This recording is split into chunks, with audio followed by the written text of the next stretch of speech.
Bienvenidos a un nuevo capítulo de Shot Financiero. Hoy con nosotros Juan Pablo Nicolini. Juan Pablo estudió Economía en la Universidad Nacional de Tucumán y posteriormente obtuvo una maestría y el doctorado en Economía en la Universidad de Chicago. Enseñó en la Universidad Pompeu Fabra de Barcelona y después volvió a la Argentina para encarar la creación del Departamento de Economía en la Universidad Di Tella, de la cual fue rector entre el 2001 y el 2009. Fue investigador visitante en el Banco Central de Portugal, el Banco Central Europeo, el Banco Central de Turquía y el Banco Central de Noruega. El foco de su investigación se centra en la teoría y la política monetaria y en la racionalidad limitada en la macroeconomía. Hoy, Juan Pablo es investigador senior del Banco de la Reserva Federal de Minneapolis.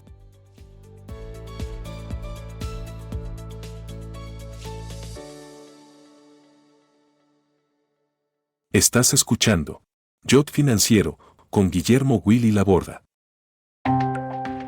Shot Financiero es presentado por Puente Holding UK, una compañía especializada en Wealth Management, Sales and Trading, Capital Markets e Investment Banking, basada en el Reino Unido y con oficinas propias en Argentina, Paraguay, Uruguay, Panamá, Estados Unidos y España. Puente cuenta con más de 100 años de trayectoria y 35.000 clientes en todo el mundo, entre individuos, empresas, instituciones y sector público.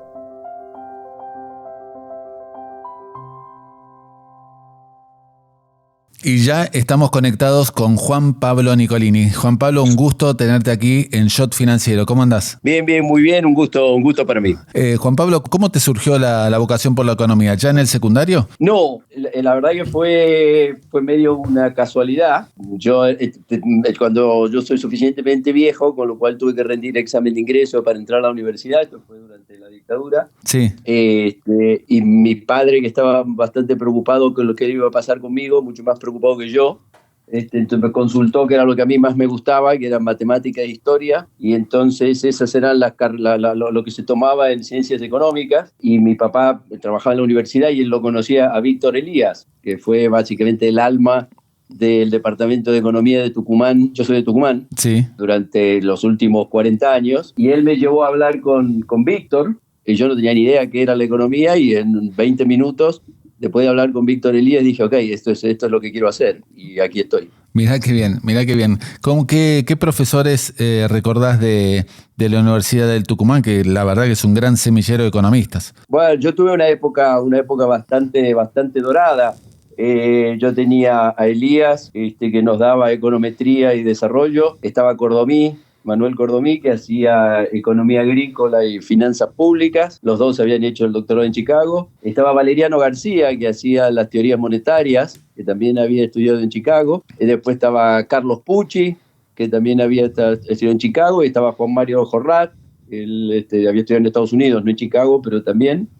Y después teníamos a Pedro Menz en estadística, que tenía un doctorado en Stanford. Era un lujo, era un grupo básicamente de una calidad totalmente extraordinaria. Sí, sin dudas. Y de hecho han producido grandes economistas que han surgido de la Universidad de Tucumán. No solo vos. Han producido algo, sin contarme a mí, sin ninguna duda, han producido economistas muy buenos. Juan Pablo, ¿en qué año egresás de la carrera o te graduás de licenciado en economía? En el 85. Ajá. Yo entro a la facultad en el 80. Y en marzo del 85, después de los 5 años que correspondía, ahí terminé la licenciatura. ¿Inmediatamente después, ya querías ir a hacer un posgrado en el exterior? Sí, sin ninguna duda. De hecho, te diría que casi después de mi entrevista con Víctor Elías, él ahí me dijo, mirá, si acá estudias bien y sacas buenas notas, la posibilidad de estudiar afuera está disponible, así que yo tenía esa zanahoria, esa meta en la cabeza, esa zanahoria desde el primer año. Claro. Y te costó, porque acá siempre preguntamos a los que realizan y completan doctorado en el exterior si le costó no solo que lo acepte la universidad, sino también el fondeo. ¿Cómo fue en tu caso esos dos factores? El caso mío tuve primero, o sea, lo que nosotros teníamos desde Tucumán era un acceso en Chicago, básicamente porque ellos conocían el lugar. En ese momento estaba en Chicago, todavía estaba Alito Harberger, que viajaba mucho a América Latina, y él conocía que si en Tucumán les decían esta gente es buena, entonces ellos te daban la admisión.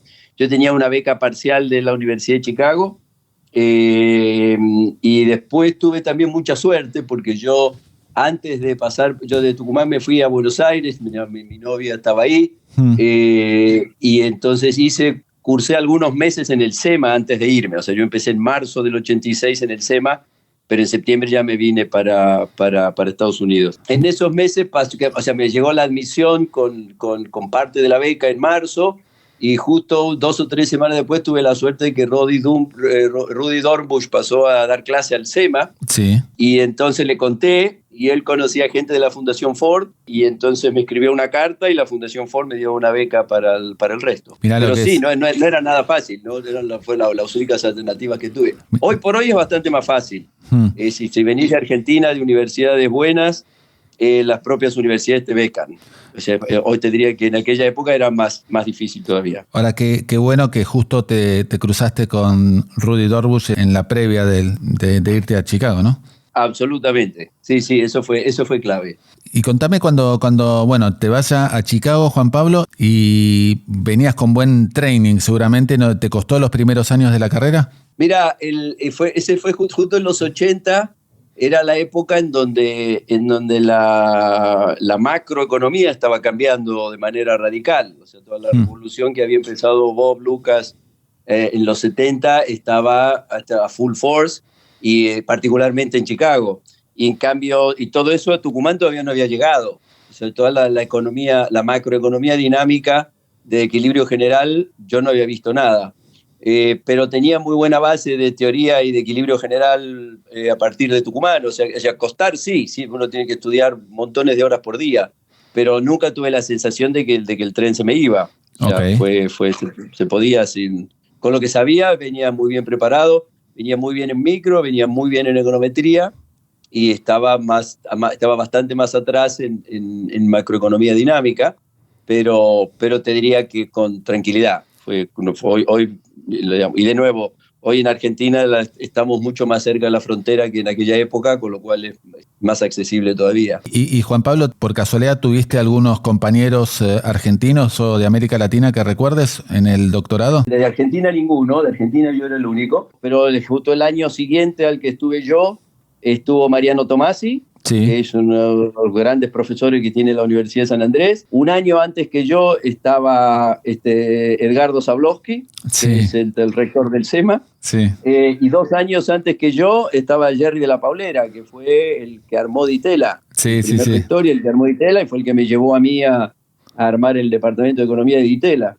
Y un par de años después de Mariano vino Martín Uribe, de Córdoba, que es profesor ahora en Columbia. O sea que te diría que fueron unos años de buena cosecha desde el punto de vista de argentinos en Chicago. Y Juan Pablo, profesores que recuerdes de esos años en Chicago, me imagino muchos. Sí, claro. Y te diría, mira, en Chicago el año académico está organizado en trimestres, o sea que tenés 3 trimestres y 3 cursos por trimestre, o sea que teníamos 9 profesores.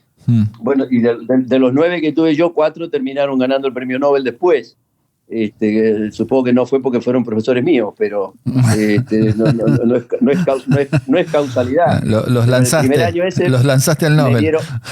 Algo así, me dieron clase Bob Lucas, Lars Hansen, Jim Heckman y Gary Becker. Todos esos los tuve en el primer año. ¿Y qué tal son dando clase tamaños cerebros económicos? ¿Son didácticos? Muy variado. ¿O son de otro planeta? ¿Son didácticos? Muy variado.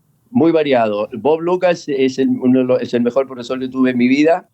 Era notablemente claro. ¿Viste? Cuando uno fue estudiante profesional, está muy acostumbrado a que a veces mira el reloj a ver cuánto falta. pero la diferencia en las clases de Bob es que vos mirabas el reloj y decías, uy, faltan nada más que 15 minutos. Claro. Eran absolutamente fascinantes las clases de él, clarísimas, profundas. Gary Becker era espectacular, pero era más desordenado. No era tan... La lógica que él utilizaba no era tan lineal, pero el nivel de creatividad que tenía dentro de la clase era espectacular. Y qué sé yo, para Heckman era muy difícil entenderle. O sea, varía mucho. O sea, que escriban, que hagan investigación fabulosa no quiere decir que después en clase tienen las mismas habilidades. ¿Y la tesis sobre qué tema la hiciste y quiénes te dirigieron? Como yo venía, los dos, el título de mi tesis se llama Paper sobre la inflación, básicamente. Claro. Y el chairman de mi comité era Bob Lucas, y después los otros dos que estaban en el comité fueron Mike Woodford y Robert Townsend. Qué desafío, ¿no? Tenerlo de director de tesis a Lucas, ¿no? Sí, la verdad que era una eficiencia notable. O sea, la misma precisión y belleza que tiene para escribir, la tenía, y que tenía para dar clase, la tenía también para cortar sobre lo que venías haciendo y darte guía para ir para adelante. Y Juan Pablo, en esos años, más allá, me imagino que te absorbía mucho tiempo, pero ¿tenías algún tipo de contacto sobre todo lo que estaba pasando en Argentina en la segunda mitad de los 80s? Y sí, tenía relativamente poca, porque las noticias nos llegaban, sí, porque la biblioteca de la universidad llegaba el diario La Nación, tenía una edición internacional que salía una vez por semana, y entonces nos llegaban las noticias 10 días después, y entonces lo seguíamos más o menos de cerca, pero con 2 semanas de rezago. Yo lo seguía mucho justamente porque yo me vine para Estados Unidos en el 86, o sea, justo un año después del Plan Austral. Sí. Y mi carrera en Tucumán había empezado en los últimos años de la tablita de Martínez de Oz. O sea que la discusión de lo que pasaba en la economía las teníamos todas las semanas en clase. O sea que era un entrenamiento que seguíamos. Había otros argentinos en Chicago, y entonces seguíamos esas noticias y seguíamos lo que iba sucediendo. Sí, la historia económica de Argentina de la década del 80 la seguía con esa edición semanal. ¿En qué año obtenés el doctorado en Chicago? Y yo estuve en Chicago del 86 al 90. Ah, ok. O sea que viviste la primera hiper, la viviste desde allá. Claro, la del 89, sí. Yo estaba acá. Ok. Viajaba mucho, todos los años viajaba, pero en junio del 89, cuando fue el salto ese, yo estaba acá. Sí, me imagino que obviamente desde allá no se podía entender la verdad que todo lo que estaba pasando en Argentina, ¿no? Bueno, como nosotros lo veníamos siguiendo y en el fondo tenía que ver con los síntomas muy parecidos a lo que había pasado antes del Plan Austral, solo que todo muy magnificado, no era tan difícil. Y por otro lado estábamos muy pendientes de qué es lo que pasaba sobre el final del gobierno de Alfonsín. Obviamente pendientes completamente de las elecciones. Eso nos juntábamos acá y lo mirábamos por televisión mientras estaban sucediendo, y eventualmente hablábamos por teléfono. O sea, seguíamos, sí, todo este grupo de gente lo que estaba pasando, porque era un... Me imagino te decían, no vuelvas, sí, vuelvas. No. Bueno, era sí, en realidad yo todavía estaba terminando. O sea, en realidad cuando yo empecé a pensar en volver ya eran los 90, que fue cuando volví, sí, para la Argentina. Pero sí, en esa época todavía ni siquiera estaba la pregunta puesta, pero había mucha vocación de volver igual en aquel momento. Sí, independientemente de lo que pasaba. Y Juan Pablo, ahí siempre, bueno, en muchos casos de los que entrevistamos aquí, muchos los nombraste recién, como Jerry de La Paulera, en muchos casos cuando termina el doctorado, unos están seguros de ya lo que quieren hacer, y otros están dudando entre ir a un organismo, ir a Wall Street o seguir en la academia. En tu caso, ¿vos tenías claro que querías seguir en la academia de entrada? No lo tenía tan claro. No lo tenía tan claro y de nuevo yo además estaba casado, estaba como con mi mujer y el plan era volver a la Argentina eventualmente, no inmediatamente después del doctorado, pero sí pasa que yo unos años de experiencia laboral afuera y después volver a la Argentina. Y yo tenía una fuerte inclinación por la vida académica, pero que tampoco era fácil en Argentina en ese momento. Había muy pocos lugares donde uno podía hacerlo. Pero después finalmente cuando terminé y entonces cuando fui a buscar trabajo, busqué en los dos planos y de hecho al final tenía una oferta del Fondo Monetario y tenía una oferta de la Pompeu Fabra en Barcelona. Sí. Y opté por la académica, aunque era un poco menos, aunque era menos plata. La de Barcelona. Sí. Ah, ok. Pero fue una gran decisión. Sí, ¿qué tal fue la experiencia ahí? Ahí no estaba siempre Javier Salay Martín. Bueno, él venía visitante. Esa fue una experiencia absolutamente fabulosa para mí, para mucha gente joven que llegó en ese momento también, porque ahí fuimos a trabajar a una universidad que se llama la Pompeu Fabra, sí. Que es una universidad lanzada por el gobierno catalán y que en ese momento era una universidad muy nueva. La universidad arrancó en el año 89-90. Ah, mira. Cuando yo llego en el año 91 tenía 2-3 años. Tenía los chicos los que estaban los alumnos más avanzados estaban en tercer año, a los cuales yo les di clase. Y era una universidad que venía, universidad pública, pero que venía con un énfasis muy fuerte en una carga docente relativamente baja y énfasis en la investigación, que era lo que yo quería hacer. Y ahí habían repatriado una serie de españoles, casi todos catalanes, que habían vuelto de Estados Unidos y estaban poniéndole esa energía a la universidad. Y entonces fue espectacular porque era un lugar muy, muy dinámico, con mucha energía, con mucha posibilidad de crecimiento. Y además porque también aprendí un poco de que me sirvió, de cómo ellos lo habían armado. Y después me sirvió cuando finalmente acordamos con Jerry de la Paulera que yo me iba a Ditela a armar el departamento de economía. Entonces fue como me acuerdo incluso que una de las primeras personas que yo invité para que venga a dar seminarios en Ditela fue a Tom Sargent. Wow. Y me acuerdo cuando llegó, la frase de él fue: vos querés hacer la Pompeu Fabra en Argentina. Y dije, bueno, es una manera muy buena de resumirlo. O sea que la verdad que vino muy bien a mí personalmente, porque empecé a trabajar con gente con la que todavía trabajo, pero además porque me puso frente a una experiencia institucional que después me vino muy bien a la hora de armar Ditela.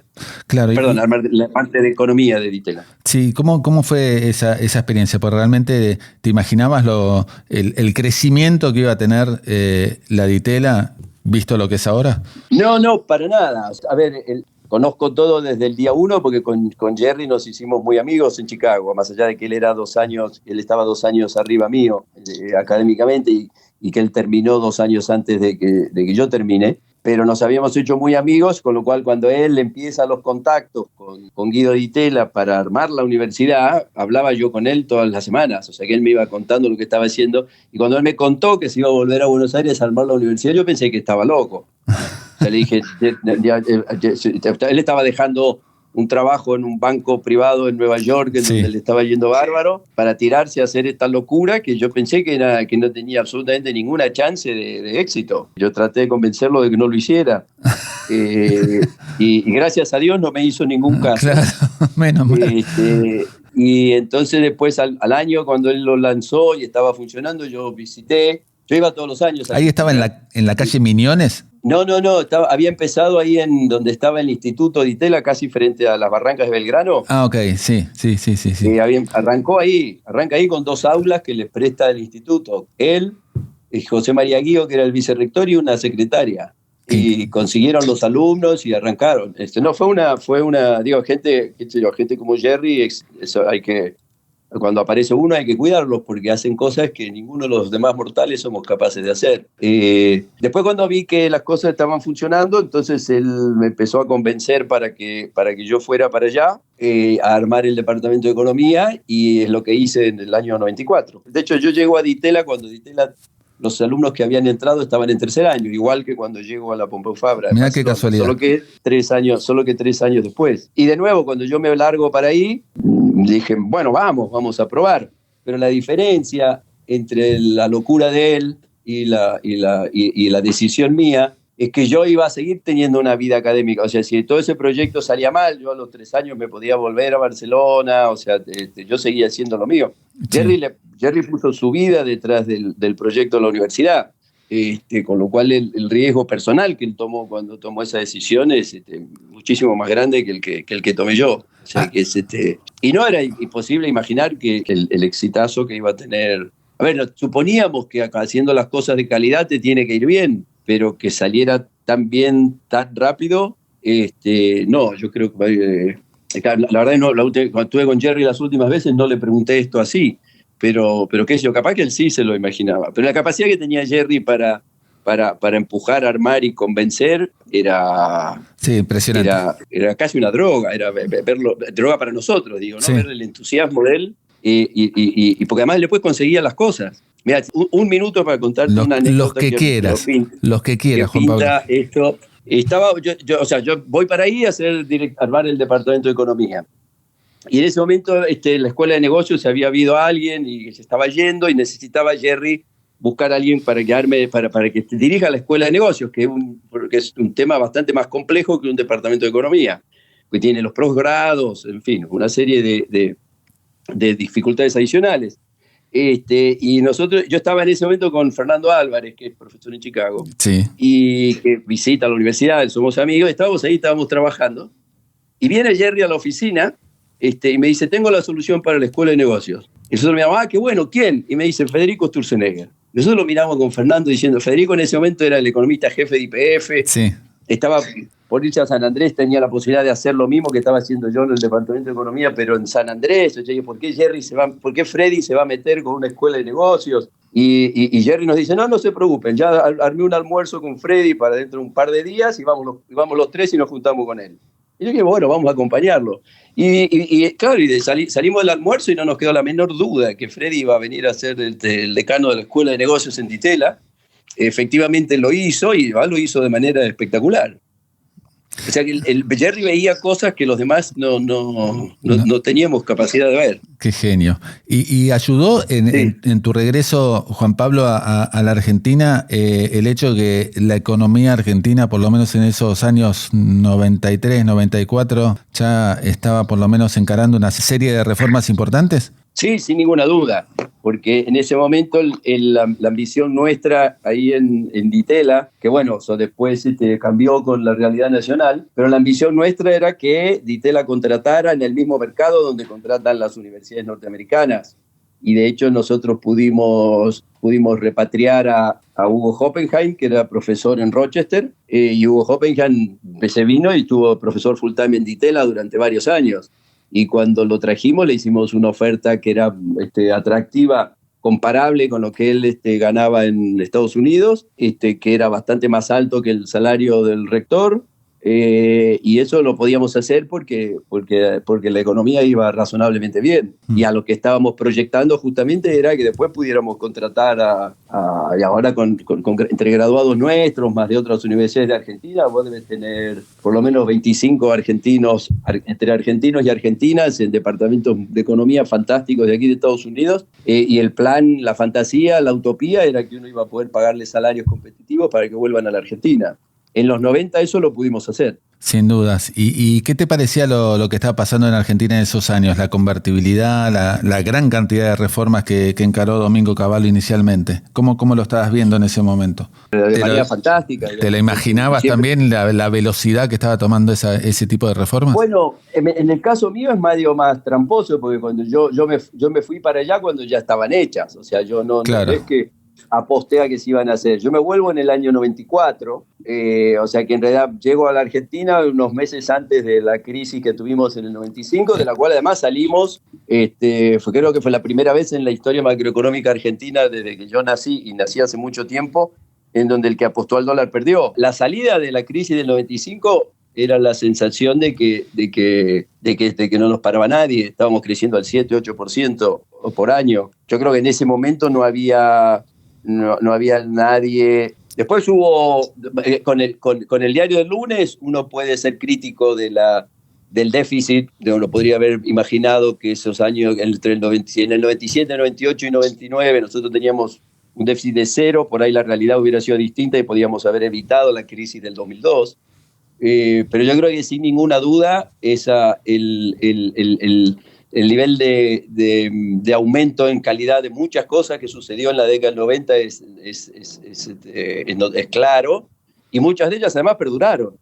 Sí. Digamos, en términos de comunicaciones, la revolución que fue energía para cualquier argentino, bueno, en energía después fuimos un poco para atrás de nuevo. Sí, después sí, pero por lo menos mantuvieron el esquema. Pero en comunicaciones no, digamos, toda la revolución con los teléfonos, eso quedó. Sí, sin duda. Hay una cantidad de diversificación de exportaciones de calidad que hubo durante la década del 90, aumentos en la productividad del campo. O sea, muchas cosas todavía quedan. Lo que pasa es que la crisis del 2002 fue terriblemente cara, incluso desde el punto de vista de la percepción de la gente y de los discursos políticos que se armaron a partir de ahí. Pero, digamos, es difícil argumentar con datos que la década del 90 fue una década perdida. No. Digamos, pero esto no lo dudé nunca, digo, ¿no? O sea, no es que... eso de hablar de la década perdida es simplemente ignorancia completa relativa a los números no solo de los números económicos, los números sociales, de mortalidad infantil, digamos, de montones de otras variables. Sin ninguna duda. Y Juan Pablo, vos llegas después a ser rector o presidente de la DITELA del 2001 al 2009. Sí, yo armé el departamento de economía en el 94, fui el director del departamento hasta el 99, ahí empezamos una rotación y Andy Neumeyer, que lo habíamos contratado, que estaba en la Universidad de Southern California, tomó la posta, y entonces yo ya me quedé como profesor, y después en el 2001, cuando se fue Jerry, entonces yo asumí ahí el rectorado por 8 años, que es lo que ahora tenemos estipulado en el estatuto, son 2 periodos de 4, como la presidencia de Estados Unidos. ¿Y cómo viste el fin de la convertibilidad? Esos difíciles, digamos, momentos de la economía y del país, digamos, como fueron los de diciembre. Fue tremendo, fue de un nivel de dolor gigantesco. Yo, incluso, yo asumo en septiembre del 2001, dentro de la familia DITELA, el que estaba más involucrado de los 2 hermanos siempre fue Guido DITELA. Un poco Guido y Torcuato, los 2 hermanos, eran los que habían contribuido siempre económicamente a las instituciones, pero Guido era el que estaba más encima de esto, con lo cual yo interactué con él bastante esos últimos meses. Y yo lo veíamos en él también, el efecto que estaba teniendo la crisis. Él había sido un personaje clave en la construcción de la Argentina que se había armado ahí. Qué decepción, ¿no? Qué tristeza esos momentos. Estaba destrozado. De hecho, Guido termina falleciendo medio de sorpresa ahí a finales del 2001. Claro. Y yo lo vi sufrir el día de la salida de la Rúa y lo vi sufrir mucho. Fue un dolor tremendo. Sí, muy pasamos de una ilusión grande a esas tasas brutales de desempleo del año 2002. Y creo que muchos teníamos la sensación de que algo de eso se podría haber evitado, o por lo menos una buena parte se podría haber evitado. Pero bueno, eso es materia de otra conversación. Sí. En el 2006, leyendo tu currículum, en el 2006-2007 te vas como profesor visitante del Departamento de Economía y del Centro de Estudios Latinoamericanos en Chicago nuevamente. Así es, sí. Sí, esas eran unas becas que daba la Fundación Tinker, que en realidad eran para ir a pasar un medio año, pero como yo era rector de la universidad no me podía ir medio año entero, entonces me fui durante 2 años durante el verano de Argentina, o sea, me iba a principio de enero y volvía a principios de marzo, y lo hice eso un par de años seguidos. ¿Y qué se siente o qué se sentía ir de vuelta a Chicago, pero del otro lado del mostrador? No, fue espectacular. Fue espectacular, fue de hecho ahí en donde con Lucas terminamos haciéndonos amigos, incluso después trabajando juntos en alguna cosa. No fue a través del haber sido alumno de él en los 80, sino después de esa visita, más como colega, digamos, en esos meses. Pero es una fábrica de pensar que es enormemente estimulante, es notable, es increíble. Y seguro estabas en contacto con otro gran economista argentino que hizo carrera también en Chicago, pero obviamente también la parte académica, de Fernando Álvarez. Sí, sin duda, con Fernando somos amigos desde mucho tiempo antes, almorzábamos todos los días, de hecho muchas veces iba y venía a la universidad, me había alquilado una casa cerca de la de él, íbamos y veníamos a la universidad en el auto de él. Así que sí, con Fernando tenemos una relación ya de hace mucho, y siempre fue un privilegio, y bueno, siempre conseguimos que pudiera venir él a Ditela a dar clase, lo cual también fue otro lujo. Privilegio. Sí, sin duda un lujo para la universidad y para los estudiantes. Siguiendo con tu currículum, hay cosas también que son re interesantes, Juan Pablo, como por ejemplo que estuviste como investigador del Banco de Portugal, del Banco Central Europeo y del Banco Central de Turquía, y también del Banco Central de Noruega. ¿Qué experiencias esas también? Sí, la verdad que sí, y son como cosas un poquito diferentes. En el caso del Banco de Portugal es porque un compañero mío, que fuimos compañeros desde el primer día en Chicago, seguimos trabajando juntos con él desde entonces. Él es investigador ahí en el Banco Central de Portugal, y eso, desde el año, hace más de 30 años que escribimos paper juntos. Entonces he viajado y pasado temporadas ahí muchísimas veces y bastante largas, o sea que viví con él todo el proceso del euro, cuando Portugal se suma al euro, y las discusiones dentro del banco con esa perspectiva europea. Y a partir de algunos de esos trabajos que nosotros hicimos fue que entonces después visité el Banco Central Europeo, donde mi colega también había visitado. Después lo de Turquía. Lo de Noruega. Okay. Lo de Noruega salió porque yo durante varios años sigo trabajando sobre temas de tipos reales de cambio y precios de commodities. Y hay 2 casos que son paradigmáticos en el mundo, muy parecidos, además, que son Noruega y Chile. Chile exporta mucho cobre y Noruega exporta mucho petróleo. Y entonces el efecto de esto sobre la política monetaria es algo que yo estudié en varios de estos papers, y entonces el Banco Central de Noruega 2 veces me invitaron a pasar, cuando ellos estaban revisando su framework monetario, me invitaron a pasar un par de temporadas allá. Y el Banco Central de Turquía en realidad salió por otros motivos. Ellos tenían el Banco Central de ellos, había una persona que yo conocía, estuve en una conferencia y ellos estaban armando una escuela para banqueros centrales en donde organizaban seminarios sobre distintas áreas. Y entonces en la primera visita que yo hice me pidieron que les arme un par de estos seminarios sobre distintos temas sobre los que yo trabajaba, y entonces eso llevó a que termine visitándolos más. Ahí estuve menos involucrado en la política monetaria en Turquía y más involucrado en ayudarlos a armar estos seminarios. Qué interesante. Y Juan Pablo, ¿alguna vez, seguramente, te llamaron o te dijeron, ¿no querés sumarte a la función pública? No, ¿en Argentina? Sí, bueno, en alguna otra parte del mundo. No. Bueno, qué raro. En un sentido en Estados Unidos sí, por eso trabajo en el Fed. Pero no, o sea, conozco gente que estuvo en el gobierno. No me queda muy claro que, o sea, para hacer política implica jugar con reglas que son distintas. No me queda claro que yo tenga la ventaja comparativa para jugar con esas reglas. Muchísimas veces hablé con gente que estaba en la función pública, me pidieron opiniones y yo se las di. No me queda claro que yo sea la persona más indicada para estar a cargo de, con lo cual nunca hice yo mucho esfuerzo para no mostraste interés tampoco. Para estar, nunca hice demasiado esfuerzo para mostrarme. Y bueno, alguna vez me llamó alguien, pero no mucho, no. Justo me llamaron una vez cuando yo había dejado de ser rector hacía poco, y ahí en ese momento claramente no quería.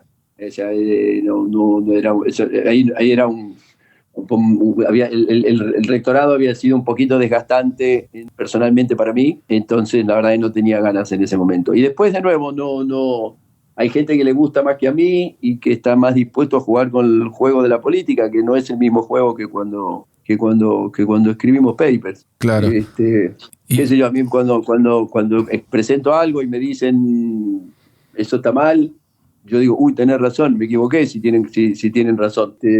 Por ahí cuando uno hace política no quiere reconocer errores. No sé, no me queda claro que yo sea el más indicado para eso. Juan Pablo, yendo a tus papers, que de hecho, y le comentamos a los oyentes que fueron publicados en los principales journals como el American Economic Review o lo que se imaginen, ¿cuál es el que a vos más te gustó de los que hiciste?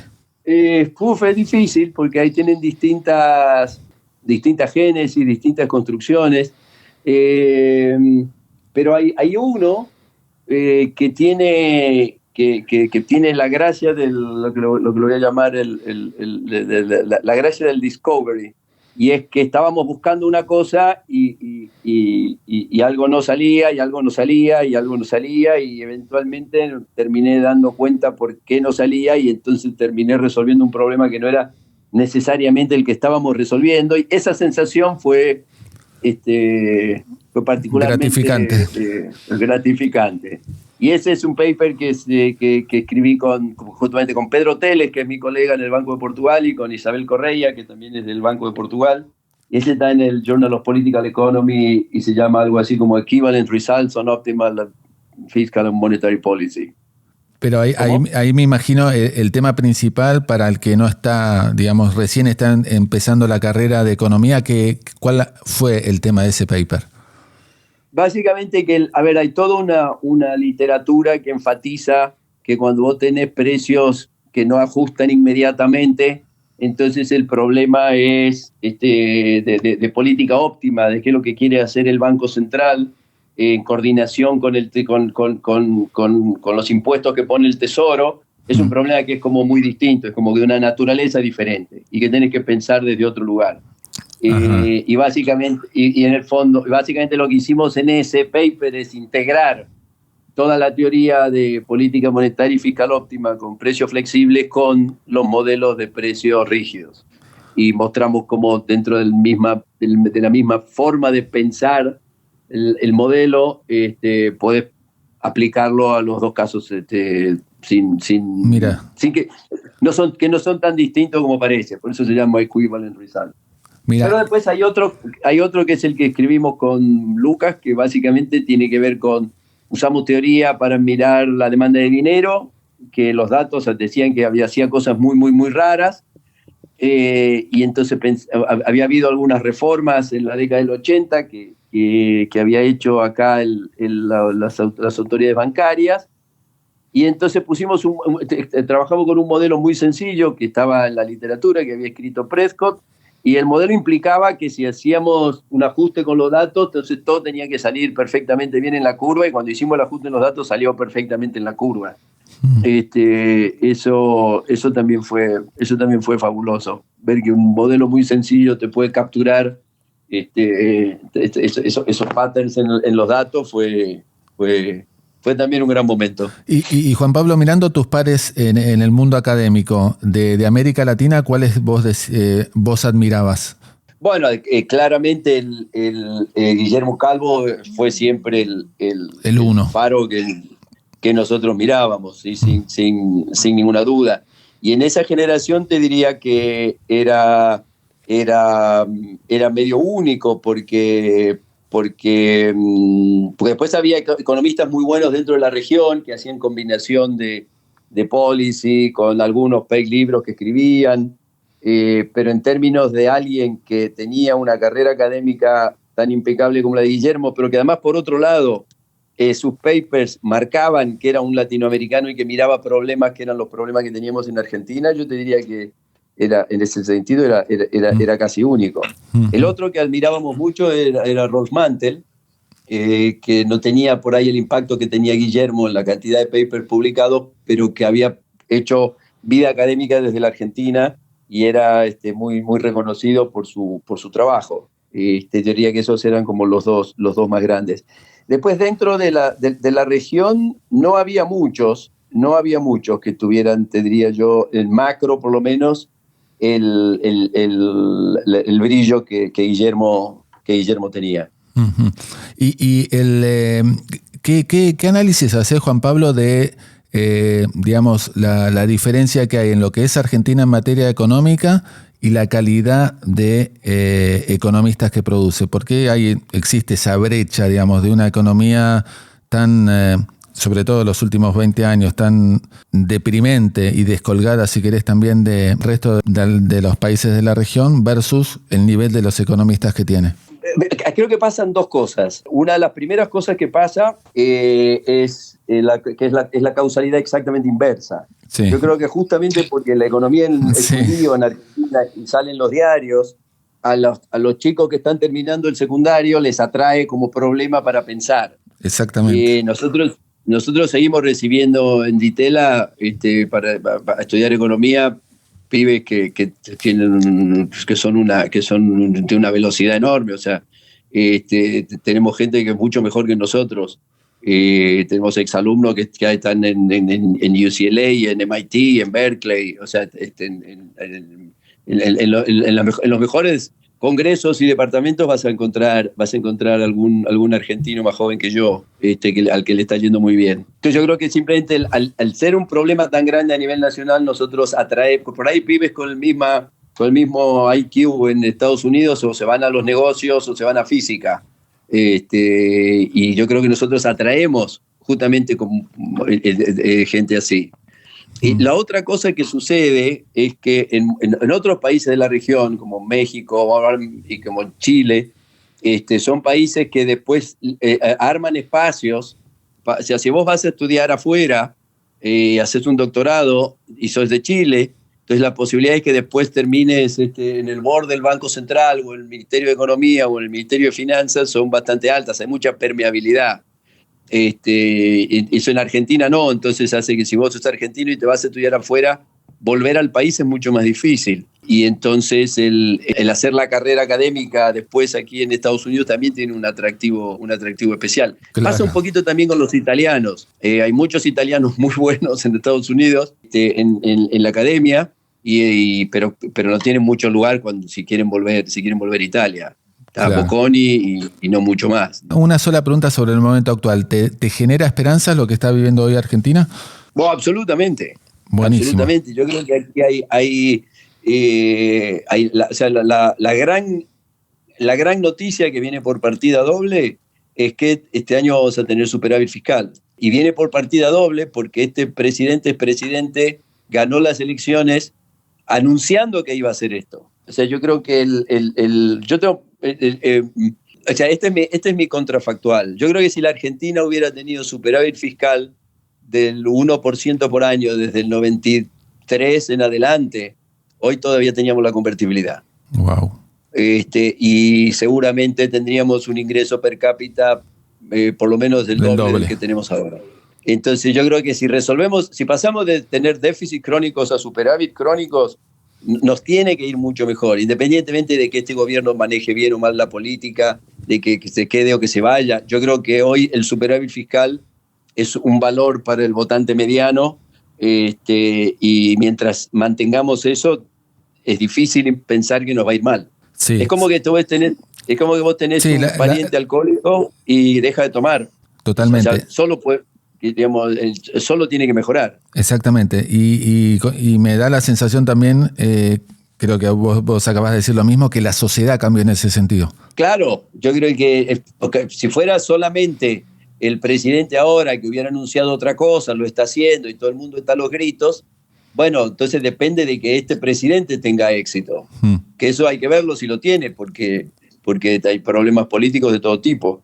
Yo creo que lo que este presidente por lo menos nos dejó en este momento, es decir, el rey está desnudo, el déficit es un problema y hay que resolverlo, y con eso sacó 60 y pico % en un balotaje. Yo creo que esa es la gran noticia. Y además que lo empezó a hacer y el mes siguiente, o sea que no se puede hacer, es difícil, lo hizo. ¿Y cómo se lo ve en Estados Unidos? ¿Qué opinión tenés en los pares a Javier Milei? Bueno, es muy parecida, o sea, están realmente sorprendidos Buenísimo. y contentos con el resultado fiscal y bastante sorprendidos por las cosas que suceden a nivel político. Genial. Pero te diría que la esperanza en que el cambio en la política fiscal sea permanente, más allá de este presidente, y eso ya genera un optimismo bastante alto. Lo que pasa es que todavía hay un montón de problemas que no se resolvieron. O sea, no es que va a venir la inversión extranjera el mes que viene, porque hay que mostrar que esto se mantiene, pero digamos, yo creo que por lo menos desde el punto de vista de lo que estamos viendo, y todavía seguimos viendo un nivel de apoyo a este gobierno con la situación económica que hay, que daría la sensación de que es una lección que la sociedad la aprendió. Hay que ver después cómo sigue la política y cómo eso avanza. Pero desde ese lugar yo creo que hay mucho motivo para ser optimista. Juan Pablo, 2 últimas preguntas. Una es, ¿qué hace hoy y cómo es trabajar en la Reserva Federal de Minneapolis? Bueno, es espectacular para mí. Yo estoy en el área de investigación, con lo cual tenemos mucho tiempo para perseguir nuestras propias dudas y trabajar en lo que a nosotros nos parece interesante. Obviamente todos lo hacemos con un objetivo de tratar de entender mejor cómo funciona la economía para poder mejorar la política. Los temas de política monetaria son temas que yo venía trabajando antes de estar acá. Y además tenemos la posibilidad de conversar con el presidente, con Neel Kashkari, que es el presidente del Federal Reserve Bank de Minneapolis, que de hecho va a estar en Argentina en octubre en la conferencia del Banco Central. Qué bueno, qué bueno. Y sí. Y con lo cual tenemos además la posibilidad de transmitirle a él lo que nosotros pensamos que la economía tiene para contribuir cuando hay que tomar decisiones de política monetaria. O sea, es difícil imaginarme, menos para mí, un trabajo mejor. Mira qué bueno, buenísimo, Juan Pablo. Y ahora sí, la última es consejos a jóvenes que están dando sus primeros pasos en la carrera de Ciencias Económicas. A ver, para mí fue un viaje absolutamente espectacular, del cual claramente no me arrepiento. A veces puede ser que recuerdo cuando yo estaba estudiando, a veces tenés profesores con los cuales compatibilizas más, con los cuales compatibilizas menos, pero desde el punto de vista de la herramienta que te pone la economía en la cabeza para pensar el mundo, es absolutamente maravillosa. O sea, que insistan, que sigan, porque es un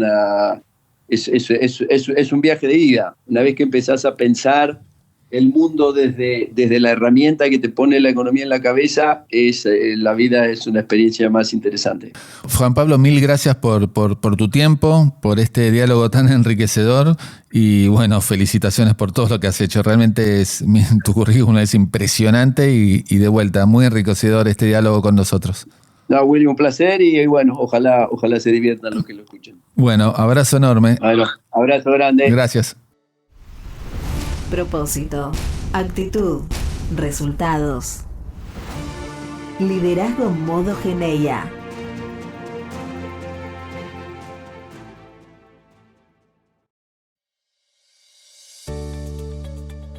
Hasta aquí la entrevista con Juan Pablo Nicolini. Nos reencontramos en una semana con un nuevo capítulo de Shot Financiero y otro referente de la economía y de los mercados internacionales. Chau.